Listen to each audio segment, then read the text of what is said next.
तस्वीरें तो आपको याद ही होंगी, जिसमें इसरो के डायरेक्टर श्री के सिवान की आंखों में आंसू हैं और देश के प्रधानमंत्री उन्हें सांत्वना दे रहे हैं। साल था 2019, जब पूरे भारत को ये उम्मीद थी कि भारत का मिशन चंद्रयान 2 चांद की सतह पर सफलतापूर्वक उतरकर भारत के साइंस एंड टेक्नोलॉजी का लोहा मनवाएगा।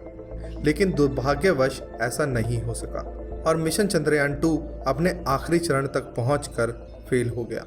इस घटना ने इसरो के साइंटिस्ट और देशवासियों को तोड़ कर रख दिया। लेकिन कोई था जिसने अभी हार नहीं मानी थी। कोई था जो दुनिया के तंजों को सहकर भी ये ठान चुका था कि हर देशवासी के टूटे सपने को हर हाल में पूरा करना है। इनका नाम था श्रीमती रितु करिढाल श्रीवास्तव।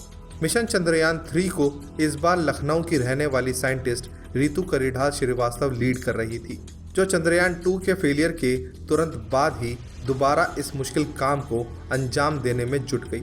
और फिर आया साल 2023। 14 जुलाई को भारत के साइंटिस्ट ने एक बार फिर से चांद के उसी हिस्से पर पहुंचने की कोशिश की जहां आज तक कोई देश नहीं जा सका है। यहां इसरो के साइंटिस्ट के ऊपर दोहरा दबाव था।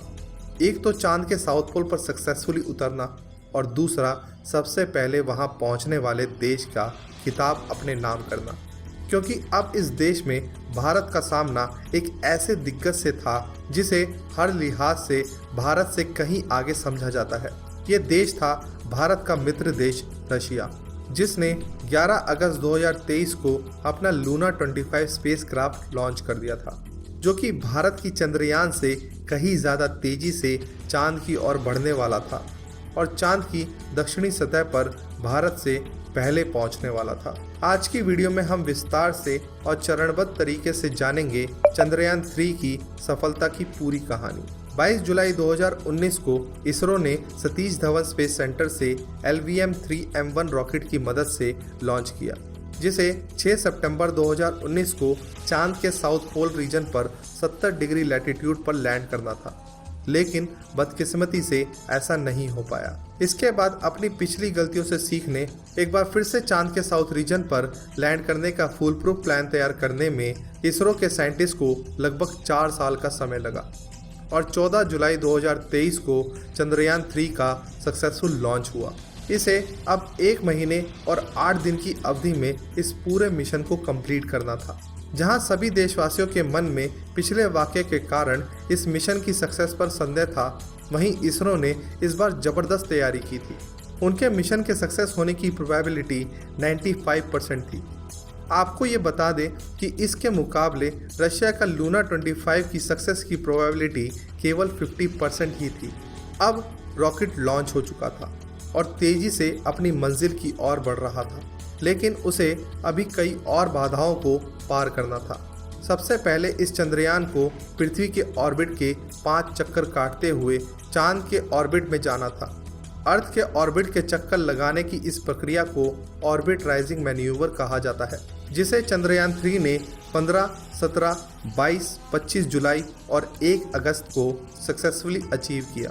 इसके बाद इस यान को एक और मुश्किल टास्क को अंजाम देना था। वो था लूनर ऑर्बिट इंसर्शन, यानी पृथ्वी की कक्ष से निकलकर चांद की कक्ष में दाखिल होना।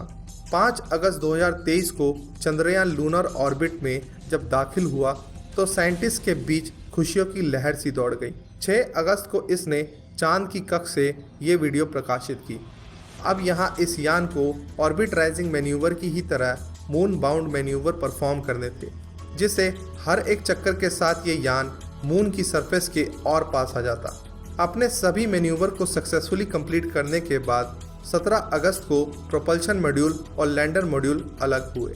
इसके बाद इस लैंडर मॉड्यूल को 2 डीबूस्टिंग फेज से होकर गुजरना था, जिससे इस लैंडर की चांद की सतह से दूरी केवल 25 से 30 किलोमीटर रह गई। इस लैंडर मॉड्यूल ने अपना सेकेंड डीबूस्ट 20 अगस्त को कंप्लीट किया। इसके बाद अपने आखिरी चरणों में इस लैंडर मॉड्यूल को अपनी स्पीड कम करते हुए चांद की सतह को एक बार फिर से स्कैन करना था, ताकि लैंडिंग से पहले किसी ऑब्स्टेकल का पता लगाया जा सके।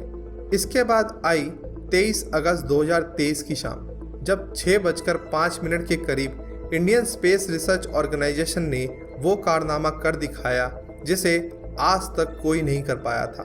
चांद की दक्षिणी सतह पर उतरने वाला पहला देश। यह वो करिश्मा था जिसे करने की कोशिश दुनिया की लगभग हर देश में चल रही थी, लेकिन इसकी जटिलताओं के कारण ऐसा कर पाना किसी अन्य देश के लिए संभव ही नहीं था। इस मिशन चंद्रयान 3 ने एक बार फिर दुनिया को ये बता दिया कि जिसे वो सांप और सपेरों का देश माना करते थे, वो आज विश्व गुरु बनने की ओर तेजी से कदम बढ़ा रहा है और अपनी काबिलियत के दम पर हम बहुत जल्द ऐसा ही कीर्तिमान स्थापित भी करने वाले हैं।